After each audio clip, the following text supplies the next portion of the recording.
Assalamualaikum warahmatullahi wabarakatuh. Sahabat podcast PKS di mana saja berada. Selamat berjumpa kembali dalam edisi spesial. Bersama saya Sabto Waluyo, telah hadir bintang tamu kita. Dr. Ahmad Heriawan, LC MSc. Gimana kabarnya Kang Her? Alhamdulillah, Assalamualaikum warahmatullahi wabarakatuh. Waalaikumsalam warahmatullahi wabarakatuh. Apa kabar teman-teman di rumah semuanya? Ya, pakai bahasa Sunda bisa juga? Kumaha Daramang orang Jawa Barat, Daramang orang Indonesia. Apa kabar semuanya? Alhamdulillah. Alhamdulillah. Kita akan berbincang-bincang tentang masalah aktual. Ya. Tetapi Kang Aher ini juga dikenal sebagai Wakil Ketua Majelis Syuro PKS dan tokoh masyarakat Sunda. Ya, karena beliau pernah menjabat Gubernur Provinsi Jawa Barat selama 2 periode. Alhamdulillah. Dan kinerjanya, prestasinya sudah teruji, ya keren. Nah karena itu kita juga akan menggali pengalaman beliau dalam memimpin daerah dan mungkin nanti juga memimpin level nasional. Tapi sebelum itu Kang Aher, ini kita diberikan kopi. Kopi ya? Oke, kita cicipi kopinya. Kita buka dulu nih. Bismillah nih. Mudah-mudahan berkah ya buat Indonesia. Ini kopi asli. Rumusannya digiling bukan digunting. Beliau juga ahli kopi. Wah, ini saya harus katakan ini asli betul. Jenis apa nih kira-kira Kang Aher? Arabica. Arabica. Bisa ketebak Arabica. Ada asam-asamnya. Dan kopi Jawa Barat dulu dikenal di seluruh dunia. Iya, ya? Jawa Barat kopinya terbaik. Pernah ada festival Atlanta. Yep. Ada 20 kopi terbaik asal Indonesia. Saat itu ya, tahun 2016. Ternyata ketika ditelusuri seluruhnya asal Jawa Barat. Indonesia, tapi yang mau ke Indonesia hanya saja ketika ditelusuri asal Jawa Barat. Kopi Arabica semuanya, karena memang ditampilkan kopi Arabica. Kalau kopi Robusta ada lagi, festivalnya khusus Robusta, khusus Arabica. Hebat, juara 1, juara 2, juara 4, juara 9, juara 11, juara 17. Ya, dan Jawa Barat ya. Dan Jawa Barat. Saingannya dari mana? Dari negara mana? Saingannya kopi? Brazil, kemudian negara-negara Amerika Latin lah saingannya. Dalam hal kualitas ya rasa, tapi dalam hal kuantitas wah kita masih jauh. Tentu untuk kuantitas, untuk jumlah wah kita masih kalah oleh Aceh, oleh Sumatera Utara dan Bengkulu dan provinsi-provinsi lain ya. Jawa Barat menang di kualitas saja. Bisa ditingkatkan ke depan. Kuantitasnya pun mesti banyak. Mewakili Indonesia. Salah satunya peran SDM ya untuk mengolah kopi menjadi produk jadi ya. Betul, peran SDM, peran ya teknologi juga. Dan peran keberpihakan pemerintah untuk mendorong beragam komoditas menjadi komoditas unggulan dalam pendekatan industri ya. Jadi kopi dalam pendekatan industri berarti kan ada ekosistem kopi sama dengan durian. Kemarin kita melihat durian di Malaysia itu sudah ekosistem kan. Bukan lagi biasa, bukan lagi pertanian biasa, sudah ekosistem pertanian durian gitu supaya jadi industri dan jadi kesejahteraan dampaknya bagi masyarakat luas. Tapi memang masyarakat Indonesia sekarang ini sedang nasibnya seperti kopi ini, rada pahit sedikit. Ada pahit sedikit. Ada kenaikan harga BBM bersubsidi, ya, tapi pada saat yang sama juga pembangunan infrastruktur di mana-mana membutuhkan dana, jadi seolah-olah ada tarik-menarik dalam pengelolaan anggaran. Itu salah satu juga pertanyaan penting dari masyarakat. Kita langsung cek nih, Kang Aher nih, beberapa pertanyaan yang boleh. Saya tampung dari masyarakat. Yang pertama, dalam sistem demokrasi Indonesia ini dikenal nggak sih oposisi itu dan apa gunanya oposisi dalam demokrasi? Ya, seharusnya memang di sistem presidensial itu tidak ada oposisi seharusnya. Yang ada adalah ada presiden, yang ada lembaga yang mengawasi presiden. Salah satunya dari DPR. Jadi semua partai di DPR itu pengawasnya presiden. Hanya saja pada hari ini ketika pemilihan presiden dihadirkan dengan pemilihan langsung, maka ada partai-partai yang menjadi pengusung presiden pada saat Pilpres. Itulah yang sering disebut sebagai partai pemerintah atau partai koalisi. Tapi nggak boleh stempel penguasa? Nggak ada stempel penguasanya. Sebetulnya itu karena pada saat Pilpres mereka adalah para pendukung presiden, sehingga disebut partai koalisi atau partai pendukung pemerintah. Sementara sisanya PKS dan Demokrat sebagai partai oposisi. Sebetulnya tidak, nggak ada oposisi dan non oposisi di pemerintahan seperti presidensial seperti di Indonesia ini. Seharusnya begitu, tetapi ternyata mungkin ada rasa-rasa parlementernya juga ya. Jadi di parlementer ada pemerintahan yang dibentuk oleh koalisi dan itu harus di atas 50%. Dan kemudian pada saat yang sama ya sisanya tentu menjadi oposisi yang mengawasi pemerintah. Nah, oposisi juga tidak berarti bahwa mereka bukan pemerintah. Pemerintah kan hanya saja hadir di legislatif bukan di eksekutif. Jadi kita pada hari ini kita ikut di pemerintahan, hanya saja kita tidak ikut di eksekutif. Sementara di legislatif kan kita perkuat terus di mana-mana. Ya bahkan ya ke depan mudah-mudahan kita sebagai partai politik menjadi partai yang besar ya, yang masuk ke papan atas, yang digitnya sudah 2 digit bukan lagi 8,2%, mudah-mudahan di atas 10% ke depan. Itu cita-cita kita supaya ya terasa betul peran kita di lapangan. Bahwa kita ini ketika memerintah dengan visi misi yang jelas sesuai dengan konstitusi yang ada. Kalau kemudian pada saat yang sama kita sebagai oposisi atau kita di luar pemerintahan, di luar eksekutif lah tepatnya, kita juga yang mengawasi dan pengawasan kita lebih baik, lebih bagus dibanding lebih keras ya, lebih kencang dibanding pengawasan yang ikut dalam pemerintahan dalam eksekutif. Yeah, tapi masyarakat nih yang kita tampung nih melihat PPAS ini sering nyinyir katanya terhadap kebijakan perintah. Mau mencabut subsidi nyinyir, mau membangun infrastruktur nyinyir. Apa bisa memang kalau diberikan kepercayaan PKS menyelesaikan persoalan? Ya pertama kalimat nyinyir tidak, tentu nyinyir itu dari siapa bahasa nyinyir itu. Mungkin bukan nyinyir ya, tapi mengkritisi. Kritis ya. Ya tentu kritisnya itu supaya lepas dari kalimat nyinyir, tuduhan nyinyir dan kalimat nyinyir dari pihak-pihak tertentu. Ya tentu sebagai partai yang tidak di pemerintahan ketika menghadirkan kritik, ya kritiknya tajam, kritiknya substantif, kritiknya jelas alasannya, bukan asal kritik. Nah saat yang sama tentu disampaikan dengan bahasa tetap etis sebagai anak bangsa mengkritisi anak bangsa yang lain. Bukan asbun tapi ya? Bukan asbun. Itu saja saya kira. Tapi sudah pernah pengalaman berkuasa juga kan PKS? Pernah juga berkuasa, ikut berkuasa ikut ya bersama Pak SBY selama 10 tahun kan. Dan tentu pada saat gimana kita di pemerintahan pun ya siap untuk dikritisi orang. Sebagaimana kita siap mengkritisi orang begitu. Jadi ketika kita berkuasa dikritisi itu pasti itu harus terima sebagai demokrasi yang sehat.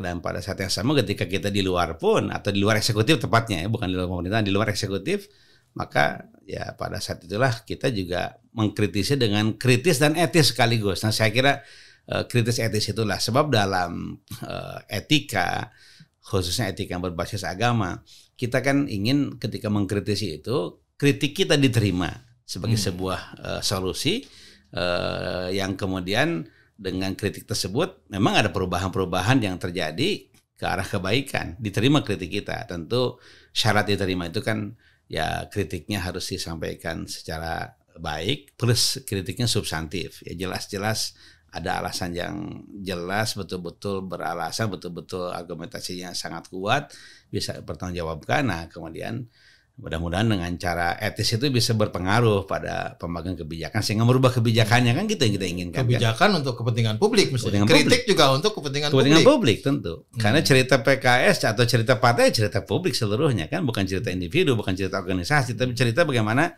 mengelola negara dengan baik untuk kemaslahatan bangsa dan kemakmuran masyarakatnya. Nah, ketika Kang Aher ini sebagai penguasa di Jawa Barat, 2 periode, terima kritik juga? Sangat menerima kritik. Bahkan saya akrab dengan para pengkritik. Ya biasanya supaya kritiknya substantif dan bisa dijawab dengan baik, saya punya ya karena aktivis ya, kita juga di lapangan biasa demo ketika menghadapi demonstran juga ya kita gubernur yang mantan pendemo ya. Mantan pendemo. Saya cari siapa pimpinan demonstrannya kan? Pimpinan demonstrasi siapa nih? Nah, ketika ketemu saya telepon langsung. Ada apa nih? Gitu. Kemudian ayo kita makan di rumah makan. Kemudian yang dikritisinya dari kita apa? Ternyata ini kalau begitu jawabannya kan kita sudah lebih jelas. Itu salah satu bagaimana ya demokrasi sebagai sistem, kritik sebagai bagian dari sistem demokrasi, dan kemudian tetap hadir, dan yang mengkritisi juga puas, dan kita juga menerima kritik tersebut dengan baik. Ya salah satunya adalah ada komunikasi karena makan bersama dengan para demonstran. Bahwa kemudian dalam makan bersama tersebut masih kenceng juga, ya itulah yang namanya pemimpin kan harus tebal kuping, tidak boleh tipis kuping. Baperan nggak boleh. Baperan nggak boleh. Saya pernah menerima demo buruh ya, untuk UMK pada saat itu, upah minimum kabupaten dan kota pada saat itu. Ya tentu ada dewan pengupahan. Dewan pengupahan di situ ada teman-teman buruh, ada teman-teman pengusaha, dan ada pemerintah. Jadi tripartit begitu kan?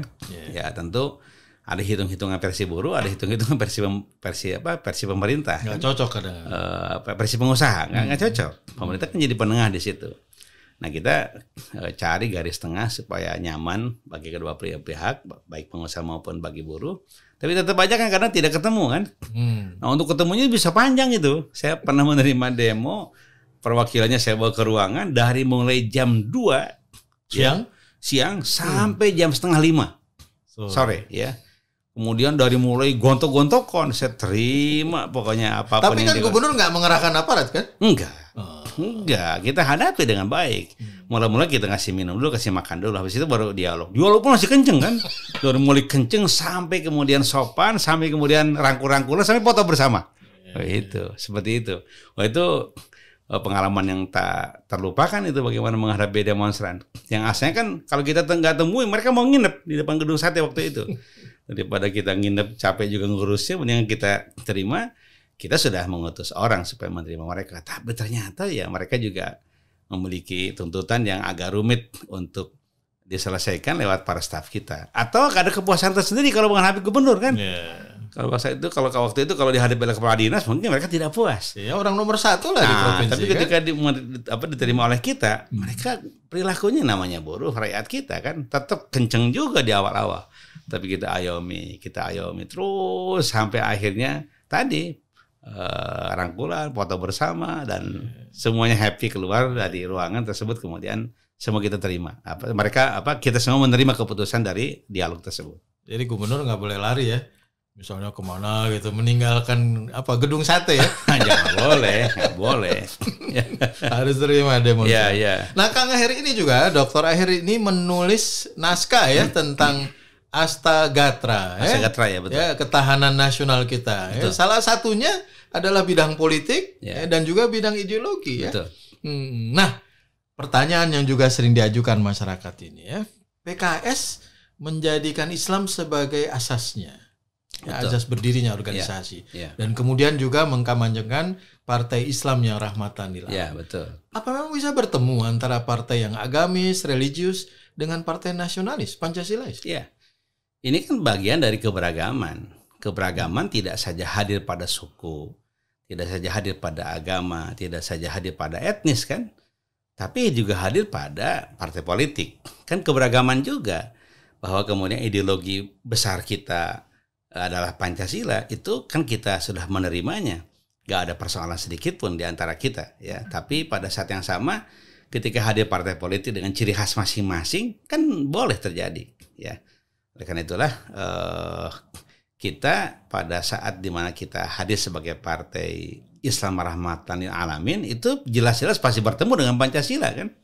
Pancasila itu kan dia adalah, saya ingat kata-kata Bung Karno kan, saya tidak menciptakan Pancasila, tapi saya menggali nilai Pancasila dari bumi Indonesia, kan begitu. Bung Karno belajarnya di Bandung juga. Bandung juga. Nah saya baca di bawah Benar Revolusi juga. Oh baca ya? Baca gitu. Tamat ya? DBR tamat saya DBR. Berapa jilid? 2 jilid besar tuh kan tamat. Jadi DBR tamat. Jadi kan kata-kata Bung Karno seperti itu kan.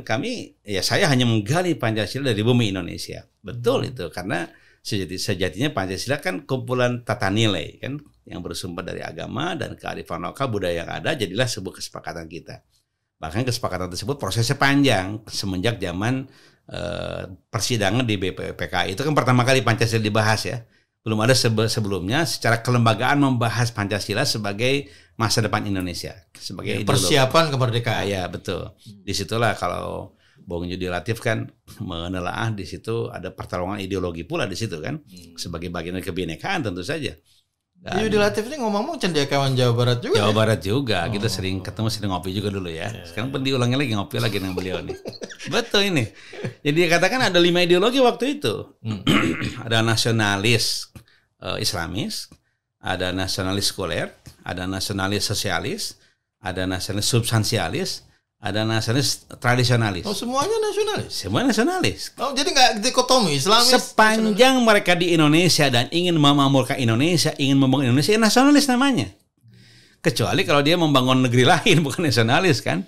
Jadi kalimat nasionalis hati-hati. Pokoknya sepanjang siapapun di negeri ini, penduduk negeri ini, sepanjang dia ingin membangun Indonesia, setuju dengan Indonesia, dia penduduk Indonesia, dia setuju dengan Indonesia, dia membangun masa depan Indonesia yang lebih maju, itu nasionalis namanya. Dan tentu agamanya bermacam-macam, ideologinya bermacam-macam. Maka oleh Yudi Latif dirumuskan begitu ideologi itu kan. Nah, karena itulah dalam kerangka keberagaman itulah kita hadir sebagai partai politik. Dan tentu ketika partai politik apakah yang Islamis itu ketemu dengan Pancasila, pasti ketemu lah. Kan Pancasila itu rumusan anak bangsa yang sebahagiannya adalah nasionalis Islamis, kan rumusannya Pancasila. Beberapa orang Pak Kiai ya. Beberapa kiai dari panitia 9 yang merumuskan itu kan 8 diantaranya adalah Muslim. Kemudian 4 diantaranya adalah tokoh-tokoh Islam. Ya, yang lainnya tokoh nasionalis. Salah satunya Pak Maramis juga dari Sulawesi, ya? Sulawesi, dia seorang Nasrani. Kemudian sisanya adalah 8 orang adalah Muslim, Islam, tokoh agama Islam. Dengan demikian Pancasila itu adalah hasil godogan bersama, titik temu bersama ya para tokoh yang mewakili semua kelompok, khususnya kelompok-kelompok agama diantaranya, kelompok-kelompok ideologis termasuk di dalamnya. Dengan demikian clear, gak ada masalah. Ya, jadi kalau kata Bung Karno, Pancasila itu sebagai filosofis Grundslag, falsafah dasar kebangsaan kita. Itulah yang mendasari mengapa kita berbangsa dan bernegara. Dan itu pula lah titik tolak kita membangun bangsa ini ke depan. Itulah filosofis Grundslag. Kalau ya, digali dari nilai-nilai masyarakat juga ya. Masyarakat Indonesia dan nilai agama ya, dari bumi Indonesia ya. Kemudian kata Prof. Nur Khalis Majid kan dia adalah sebagai mithaq ya, sebagai perjanjian atau kontrak sosial antara negara dengan rakyatnya. Jadi ikatan bernegara itu diikat oleh Pancasila itu, 5 dasar itu, bahwa dengan 5 dasar inilah bangsa ini terikat untuk menatap masa depannya gitu. Inilah pijakan dasarnya. Kalau kata Prof. Yudi Latif itu pertemuan ideologi. Jadi beragam ideologi bertemu jadilah Pancasila. Kalau kata Dr. Muhammad Nasir kan unik ya, mengomentarinya barang siapa di antara Muslim melaksanakan Islam itu sudah sama dengan melaksanakan Pancasila. Dan barang siapa yang sudah melaksanakan Pancasila sama dengan sudah melaksanakan prinsip-prinsip dari sebagian Islam tersebut. Karena sejatinya 5 dasar itu bagian dari prinsip-prinsip universal yang juga prinsip-prinsip Islam. Prinsip ketuhanan, prinsip kemanusiaan, prinsip persatuan dan kebangsaan, prinsip musyawarah, dan prinsip keadilan. Seluruhnya kan prinsip-prinsip yang sama sekali tidak ada pertentangan dengan agama, khususnya agama Islam. Jadi dengan demikian clear, sebagai bangsa kita mengakui inilah filosofi bersama, filosofi dasar bersama untuk membangun masa depan Indonesia. Ya, jadi partai religius pun sejalan dengan gatra politik ya, dan gatra ideologi kita ya? Sangat sejalan. Justru nanti partai-partai itu memberikan warna. Tentu warna partai itu akan terlihat manakala partai-partai tersebut berkuasa. Ya, ketika partai yang berdasarkan nasionalis religius ketika masuk ke pemerintahan nanti sangat terlihat bagaimana warna pemerintahan tersebut. Dan oleh karena itu saya sepakat dengan para pihak yang menyatakan bahwa Pancasila sebagai ideologi terbuka. Ya. Oleh karena itu dilarang ada tafsir tunggal pada Pancasila. Pancasila akan jadi masalah kalau jadi ada tafsir tunggal. Apalagi dibuat undang-undang khusus. Itu dia. Pokoknya nggak ada tafsir tunggal pokoknya. Ke tafsir tunggal, semacam tafsir tunggal di zaman Orde Lama berakhir dengan Nasakom. Akhirnya kan dia ada peristiwa tahun 65. Kemudian tafsir tunggal zaman Pak Harto ya dengan asas tunggal. Dan kemudian menafsirkan Pancasila ya berlebihan sehingga cenderung melebihi tafsir agama atau melebihi keyakinan seseorang. Kan itu berbahaya. Nah, sekarang di zaman reformasi, zaman terbuka, jangan ada lagi pikiran tafsir tunggal.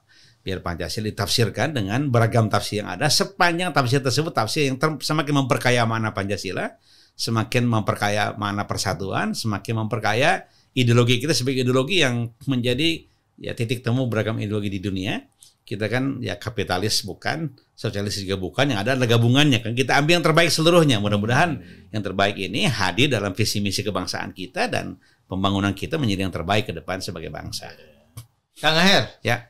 kalau harus memilih nih, Ya. sebagai seorang Muslim, Ya. Kang Aher ini juga alumni dari Lembaga Ilmu Pengetahuan Bahasa Arab ya dan Islam ya. Sama bahasa Arab. Nah, S1 syariah. S1-nya di syariah. Ya, betul. Kemudian lanjut ke IPB ya. IPB. S2-nya. S2 ekonomi makro. Ekonomi makro dan juga dituntaskan di IPB. Ya, di Unpad. Oh, di Unpad S3 yang Unpad. S3-nya. Manajemen bisnis. Manajemen bisnis makro. Ya. Jadi komplit nih. Kalau Alhamdulillah. diharuskan memilih antara menjadi seorang Muslim Ah, atau menjadi seorang Sunda ya, ya. salah satu suku terbesar di Indonesia gitu ya, Ya. atau menjadi warga Indonesia ini, apa yang harus dipilih? Ya, saya menjadi seorang Muslim sekaligus menjadi seorang Sunda dan seorang Indonesia. Nggak ada benturan itu, Nggak ada benturan karena Hmm. Sunda menjadi bagian dari Indonesia. Kemudian Islam, saya hidup di negeri Indonesia yang berkewajiban menatap masa depan Indonesia dari sudut pandang dan pijakan Islam. Nggak ada benturan karena terlebih dalam Islam itu kan sebagai agama yang universal, sekaligus agama universal ini juga moderat, sekaligus juga adaptif terhadap budaya. Jadi bahwa Islam itu universal kan tidak one size fit all, tidak satu ukuran untuk semua pihak kan gitu. Tapi ketika Islam masuk ke sebuah tempat, maka Islam itu sebagai agama universal, agama yang cocok untuk semua tempat dan semua zaman, itu akan adaptasi dengan adat istiadat budaya yang ada. Tentu adat istiadat dan budaya yang cocok, yang tidak bertentangan dengan pokok-pokok ajaran. Kalaupun Islam itu datang ke sebuah tempat menemukan ada budaya yang benturan dengan pokok-pokok ajaran, tentu ya berhak untuk dirubah substansi yang merubahnya tersebut, yang bertentangan tersebut tanpa merubah formatnya, tanpa merubah menghilangkan budayanya. Jadi Islam tidak punya arah, tidak punya konsep masuk ke sebuah ruangan menghilangkan budaya. Yang ada adaptasi pada budaya yang ada dan kemudian melakukan pelurusan pada budaya yang kemudian budaya tersebut ada hal-hal yang secara prinsip keagamaan bertentangan. Dirubah substansinya tanpa merubah formatnya, tanpa apalagi budayanya tidak dihilangkan. Saya punya pengalaman di kawasan selatan Jawa Barat ya. Oh. Ya, yang masyarakat asli Sunda banyak di situ ya. Sunda yang asalnya larung. Oh, di laut. Ya, melempar kepala kerbau. Ya, berkah laut lah ya. Berkah laut. Kan dirubah. Tari-tariannya masih tetap, budayanya masih tetap sampai sekarang, malah diperbesar. Kemudian syairnya yang asalnya muja-muji ya yang tidak jelas, puja-pujinya diarahkan kepada pencipta langit dan bumi, itu Allah Subhanahu wa taala, yang asalnya larungnya menggunakan kepala kerbau kan. Kepala kerbau tetap ada tapi disembelih, tapi kepala kerbaunya pun dimakan. Tidak ada yang tidak dimakan ya, karena tentu makhluk-makhluk gaib, makhluk-makhluk yang tidak terlihat kan tentu makanannya bukan kepala kerbau. Ya, ikan paus juga nggak makan ya. Di selatan Sunda ada ikan apa aja tuh kalau besar? Banyak ikan besar banyak. Ikan besar banyak. Tapi yang dilarung adalah penyu ya. Penyu, anak penyu dikumpulkan. Oh, dikembalikan ke habitatnya. Kembali ke habitatnya gitu. Itulah. Kan penyu di Jawa Barat bagian selatan itu di Pangandaran, bukan Pangandaran. Di Pantai Ujung Genteng itu setiap hari 500 sampai 1000 penyu menetas. Sudah sampai pelosok sana ya, Gubernur? Udah sampai. Oh, sampai. Nginep beberapa hari di sana ya. Termasuk melihat penyu bertelur malam hari jam 3 dini hari di situ ya. Sempet-sempetnya gitu melihat penyu bertelur dini hari ya. Kemudian penyu menetas itu dikumpulkan pada saat hari nelayan, hari nadran, hari larung laut ya, dilempar ke tengah lautan, mengganti dilemparnya kepala kerbau. Kan budaya nggak kita rubah sama sekali kan gitu. Yang dirubah substansi yang asalnya puja-puji pada yang tidak jelas menjadi puja-puji kepada Allah Subhanahu wa taala. Yang asalnya ya melempar kepala kerbau diganti dengan melempar tukik atau penyu sebagai pelestarian lingkungan, beres kan gitu.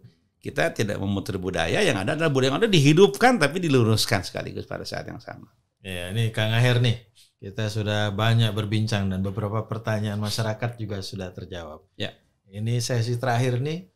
Kan nasib masyarakat ini dari pahit ini harus dibuat lebih indah lah, lebih sejahtera gitu. Sudah 77 tahun kita merdeka kan. Masyarakat Sunda bahkan punya sejarah panjang kan, kerajaan-kerajaan besar yang dulu juga megah sejahtera ini. Gimana nih menangani kesejahteraan ekonomi masyarakat kita terutama? Ya tentu berlandaskan Pancasila tadi ya, di mana prinsip-prinsip yang mendasari kehidupan berbangsa kita. Dari situlah kita membuat ya visi misi bangsa ini. Alhamdulillah saya melihat platform PKS sudah kena lah ya.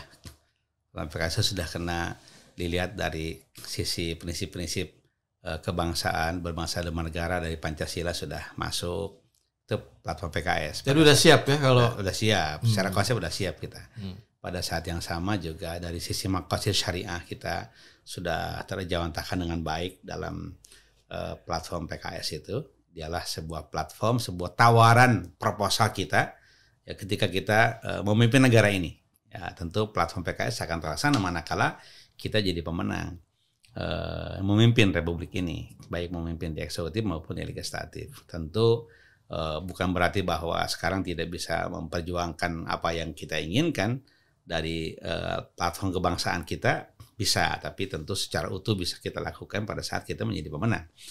Itu yang pertama. Dan tentu saja orientasinya orientasi kesejahteraan masyarakat kita. Jadi kita kan punya geostrategi ya, punya geostrategi, punya wawasan Nusantara ya. Jadi geostrategi Indonesia itu disebut dengan wawasan Nusantara. Dialah strategi terhadap geo yang Allah anugerahkan untuk kita. Ya, geostrategi itu kan berarti strategi yang harus kita buat sebagai bangsa untuk mengelola bumi yang diberikan kepada, yang dianugerahkan Allah kepada kita, berupa tanah, berupa air lautan, berupa udara. Itu geo kita. Termasuk isinya ya. Termasuk isinya. Nah, geo yang berupa tanah, air, udara dan segala isinya itu harus dibuat strateginya bagaimana mengolah ini semua demi demi sejahteranya bangsa ini. Nggak gitu. Cuma dikeruk aja dijual ya? Enggak, jadi harus ada strateginya. Nah, strategi itu yang harus menjadi ya program nasional kita. Nah, Bappenas harus merumuskan ini. Memang ke depan nampaknya masih didorong ketika Bappenas merumuskan masa depan Indonesia, pembangunan jangka panjang kita khususnya ataupun jangka menengah bahkan jangka pendek, itu berangkat dari geostrategi, berangkat dari wawasan Nusantara. Kita punya anugerah apa dari Allah Subhanahu wa taala yang ada dalam bumi Indonesia, bumi dan segala isinya, udara dan air.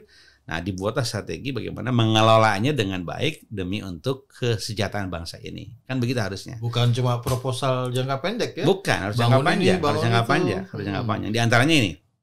Kalau kita punya sumber daya alam, gitu kan? Berarti kan sumber daya alam itu harus dimanfaatkan untuk kepentingan kita. Nah, ketika untuk kepentingan kita nasional, kita nasional. Jadi ekonomi kerakyatan. Itu kepentingan nasional, itu ekonomi kerakyatan. Ekonomi kerakyatan tidak berarti bahwa ekonomi kerakyatan itu ekonomi kecil. Itu salah arti nanti. Gitu ya? Salah. Bukan ekonomi lemah ya? Bukan. Ekonomi kerakyatan itu ekonomi yang didesain untuk kemaslahatan rakyat. Baik ekonomi skala kecil, ekonomi skala menengah maupun ekonomi skala besar. Oh, jadi boleh konglomerat untuk rakyat? Bukan, boleh ekonomi besar gitu kan. Ekonomi besar boleh, tapi orientasinya rakyat seluruhnya. Jadi ekonomi kerakyatan itu ekonomi konstitusi sebetulnya. Bumi, air dan bangunan milik dikelola negara untuk demi kemakmuran rakyat, kan gitu. Pasal 33 ya. Pasal 33. Ya, bumi, bangunan dan segala isinya itu dikuasai negara, dikelola negara demi untuk kemakmuran bangsanya, kan begitu. Itu ekonomi kerakyatan itu maksudnya. Ekonomi yang mengelola ya ekonomi skala kecil, besar maupun menengah, seluruhnya demi untuk kepentingan rakyat. Itulah ekonomi kerakyatan. Nah, karena itulah dalam konteks inilah kita harus memikirkan lebih jauh ya. Jangan sampai kita menjadi sebuah bangsa tidak pernah mengoreksi kekayaan alam kita dikelola seperti apa. Kan kita khawatir bangsa ini masih terus hobi mengelola kekayaan alam dijual mentah keluar. Ekstraktif ya. Kalau dijual mentah keluar itu kan masalahnya ya tidak menjadi denyut ekonomi panjang yang dimanfaatkan rakyat. Nanti ketika sumber daya alam kita diekstrak, kemudian dijual mentah keluar, nanti denyutnya di luar. Jam kerjanya di luar, tenaganya di luar. Tapi kalau kita memiliki visi ekonomi kerakyatan, maka seluruh bumi dan segala isinya dikelola dengan segala cara, baik secara skalanya menengah, kecil ataupun besar, hasilnya untuk rakyat. Seluruh rakyat bekerja ya? Bekerja. Semua rakyat terlibat bekerja. Makanya di sini dalam konteks besar berarti kan harus ada industri pengolahan hulu hilir kan gitu. Jadi hadirkan SDM unggul dari bangsa ini, tugasnya untuk mengelola kekayaan alam. Kemudian hadirkan denyut ekonomi dari hulu tengah sampai ke hilir. Kan begitu. Kalau hulu tengah sampai ke hilir itu, ya, kalau barang-barang kita itu tidak dijual mentah tapi didenyutkan, diolah lewat industri manufaktur, lewat industri pengolahan dari hulu tengah ke hilir, maka dampaknya dua. Dampak pertama ada denyut ekonomi yang berdampak pada terbukanya jam kerja dan lapangan kerja. Terseraplah semua tenaga kerja kita, tidak ada pengangguran kan akhirnya. Itu yang pertama. Nah yang kedua tentu nilai tambah. Nilai tambahnya akan semakin besar karena boleh jadi pada saat dia jadi barang mentah, itu harganya atau nilainya hanya 1. Tapi ketika jadi barang baku bisa jadi 100 nilainya. 100 kali gitu value-nya. Ketika jadi barang jadi bisa jadi 1.000 sampai 10.000 kali. Ya. Kan 1 ton biji besi, pasir besi cuma 1 jutaan kurang lebih di Jawa Barat Selatan ya. Itu 1 ton biji besi. Banyak potensi situ ya. 1 ton biji besi yang masih pasir besi gitu. Sekitar 1 jutaan bahkan kurang dari itu. Tapi ketika diolah jadi barang baku kan sudah lebih mahal. Diolah di barang jadi, lebih mahal lagi. Bayangkan 1 chip berapa harganya? Chip sebuah handphone terkenal buatan negara jiran kita ya, Korea umpamanya. Itu kan edisi terbaru belasan juta. Padahal chipnya cuma segede gini ya. Chipnya cuma berapa gram gitu.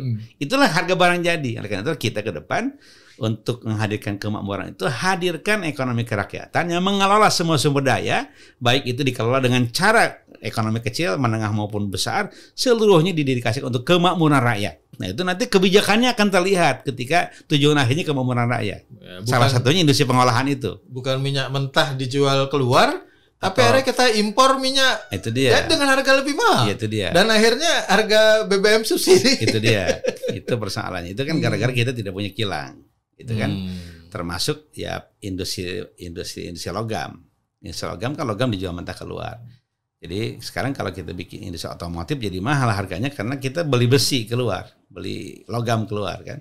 Tapi kalau logamnya itu diolah dari hulu ke hilir di kita, kan kita membuat otomotif juga menjadi murah. Dan lain-lain menjadi murah. Dan rakyat merasakan kesejahteraannya ya ketika masih tersisa, masih banyak dijual keluar. Dijual keluar harganya mahal. Nah, pendapatan negara juga besar juga. Maka pendapatan negara menjadi besar. Dana untuk pendidikan banyak, dana untuk kesehatan banyak, dana untuk infrastruktur banyak. Masyarakat merasakan kemakmurannya, merasakan kesejahteraannya, jalan bagus, kesehatan murah, makan gratis, pendidikan juga murah, makan gratis. Dari situlah dapatnya. Dari pengolahan sumber daya alam yang dikelola dengan baik dari hulu tengah sampai ke hilir menghasilkan pendapatan negara yang banyak dan berdampak pada kesejahteraan masyarakat secara luas. Ya, ini sudah layak menjadi calon pimpinan nasional. Jadi artinya kalau ada PR, ada tantangan, ya. Misalnya pasca pemerintahan Jokowi yang sekarang ini ya, Indonesia tidak kekurangan stok kepemimpinan nasional kan? Saya kira nggak kurang, banyak ya orang-orang. Pikiran-pikiran besar akan bisa muncul. Pikiran besar seperti ini sangat banyak ya, sangat banyak. Insya Allah anak-anak negeri tinggal hadirkan untuk mendiskusikan bersama seperti apa desain pembangunan ke depan gitu, yang berorientasi pada kerakyatan tadi kan. Gitu. Inilah salah satu tokoh masyarakat Jawa Barat ya, Gubernur Jawa Barat selama 2 periode yang sekarang juga menawarkan gagasan ya, pikiran nasional untuk membangun, mensejahterakan bangsa kita. Tentu saja dengan pendekatan budaya tadi ya, kerukunan antara semua kelompok masyarakat. Di PKS juga ada non-muslim, ada berbagai suku bergabung ya. Dan dibuktikan dengan karya nyata ya di lapangan, terutama di daerah-daerah di mana beberapa anggota PKS menjadi pimpinan daerah. Ini terima kasih banyak Kang Aher. Kita akan segera kopi lagi nih. Mudah-mudahan menjadi berkah bagi masyarakat Indonesia. Keburu dingin kopi ini. Dan masyarakat Indonesia nasibnya akan lebih baik ya. Karena di balik kopi yang pahit ini ada kesehatan. Demikianlah sahabat podcast PKS sekalian, kita akhiri bincang kita. Sampai bertemu dalam edisi selanjutnya. Assalamualaikum warahmatullahi wabarakatuh. Waalaikumsalam warahmatullahi wabarakatuh. kasih.